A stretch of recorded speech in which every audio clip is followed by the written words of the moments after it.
राष्ट्रीय शिक्षा नीति 2020 लागू हो चुकी है और इसमें सामान्य पाठ्यक्रम के साथ साथ विभिन्न प्रकार की रोजगारपरक पाठ्यक्रमों को भी पैरेलल उपलब्ध कराने के कार्यक्रम प्रारंभ हो चुके हैं और माध्यमिक शिक्षा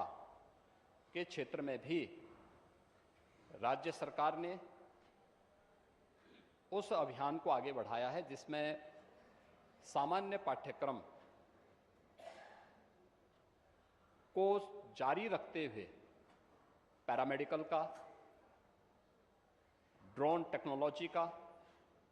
डाटा एनालिसिस का, 3D प्रिंटिंग का या फिर इससे संबंधित वे सर्टिफिकेट कोर्सेज जो 3 महीने 6 महीने के होंगे उनको माध्यमिक शिक्षा में अध्ययन करने वाले बच्चों को भी इस पाठ्यक्रम के साथ जोड़ने का एक प्रयास प्रारंभ हुआ है। इसके लिए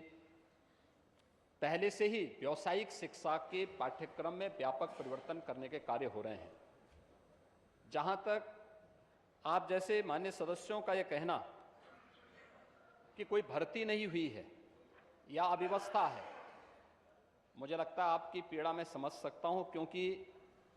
पिछले 6 वर्ष में नकल विहीन परीक्षा प्रदेश के अंदर सुचारू रूप से संपन्न हुई है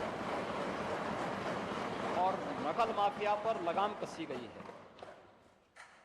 पहली बार हुआ है जब माध्यमिक शिक्षा में हाई स्कूल और इंटरमीडिएट बोर्ड की परीक्षा जो पहले 2 महीने 3 महीने तक चलती थी, मात्र 15 दिन के अंदर परीक्षा संपन्न हुई और 14 दिन के अंदर परिणाम भी आए हैं। 56 लाख बच्चों के परिणाम मात्र 29 दिन में, यानी परीक्षा से लेकर परिणाम तक 29 दिन में ही आए हैं। यह भी उस रिफॉर्म का परिणाम है जो शिक्षा के क्षेत्र में आज देखने को मिल रहा है। और तीसरा, जहां तक शिक्षकों की भर्ती का है, भर्ती की प्रक्रिया में कोई भी मामले न्यायालय में लंबित नहीं है। हां, जो मामले कुछ भर्ती की प्रक्रिया के बाद कुछ लोग न्यायालय में गए हैं, उससे संबंधित मामले वहां पर लंबित होंगे, वो अलग विषय है। लेकिन 1,64,000 से अधिक शिक्षकों की भर्ती बेसिक और माध्यमिक शिक्षा में अकेले पिछले 5 वर्ष के अंदर इस सरकार ने किए हैं। और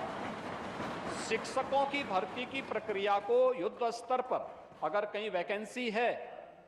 चाहे वह माध्यमिक शिक्षा में हो, बेसिक शिक्षा में हो, उच्च शिक्षा में हो, प्राविधिक शिक्षा में हो या व्यावसायिक शिक्षा में हो या फिर संस्कृत विद्यालयों में हो, इन सब की भर्ती की प्रक्रिया को सुचारू रूप से संपन्न करने के लिए ही हमारी सरकार प्रदेश में शिक्षक भर्ती की प्रक्रिया को पूरी ईमानदारी, पूरी पारदर्शी तरीके से संपन्न करने के लिए ही एक नया शिक्षा आयोग गठन के लिए एक बिल लेकर के आई है।